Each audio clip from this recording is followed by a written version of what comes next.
Hindi na nga kinaya ng katawan ni Minda kaya tuluyan na nga siyang namaalam. Kaya naman sa pagkakataong yun, tuwang-tuwa na ngayon itong si Betsy sapagkat magagawa na niya ang kanyang mga plano, ang mga naudlot niyang plano, ang pangarap niya na US citizen. Ngayon pagkakataon na niyang salakayin itong si Robert, sasamantalahin niya ang pagkawala nga nitong si Minda. Lalo't nalaman niya na butong-buto din sa kanya ang kanyang among si Minda. Nagtaka ang mga friendship nga nitong si Betsy sapagkat siya ay ayos na ayos. Agad na nagtanong ito at nang usisa kung saan ang kanyang punta. Tela, may gagawing date itong si Betsy.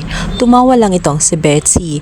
Hindi pa umano jowa ang kanyang pupuntahan, ngunit magdidid sila umano sa lamang. Nakakatawa pero talagang totoo. Kakararin na nga ni Betsy ang pagkakataong ngayong wala na nga itong si Minda.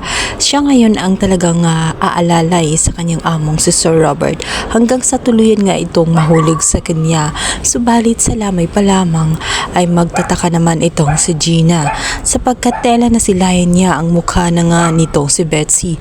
Agad naman siyang nagtanong sa kanyang asawa at sinabi nitong napaka-imposible ang kanyang mga nakita sapagkat ano naman ang gagawin ni Betsy sa lamay ng kanyang ina. Wala siyang kamalay-malay na si Betsy ang naging caregiver ni Minda. Pagkat nung buhay pa lamang itong si Minda at pilit itong ipapakita ng mag-asawa ay talagang gumagawa ng paraan itong si Betsy at umiiwas ito sa camera. Sapagkat ayaw niyang mabuko, hindi pa tuloy ang nagawa ang kanyang plano. Gusto niya ay masurpresa na lamang si Gina at magulat na lamang sa gagawin nga nitong si Betsy. Sa kabilang banda, hindi lubos matuwa itong si Robert matapos ngang ibalita nga ni Gerald at Gina na nanganak na nga siya at meron na nga siyang apo dahil kasabay naman noon ang pagkawala ng kanyang lola Minda. Nahirapan si Gina sa kanyang panganganak at naging maselan ang kanyang anak kaya hindi niya agad ito mailabas. Naka-ECU pa ang kanyang baby girl. Kaya naman kung gustuhin man niyang umuwi sa Pilipinas ay hindi maaari sapagkat mahina ang kanyang baby at kailangan pa itong palakasin. Wala siyang magagawa, hindi siya makapunta sa lamay ng kanyang ina kaya naman malungkot na malungkot siya hanggang video call na lamang siya at sinisilayan niya ang lamay ng kanyang ina.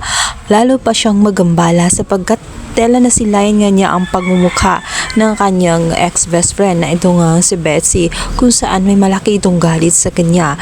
Nangamba siya ng husto, baka nga hindi lamang siya namilikmita at talagang naroon ito para akitin ang kanyang ama.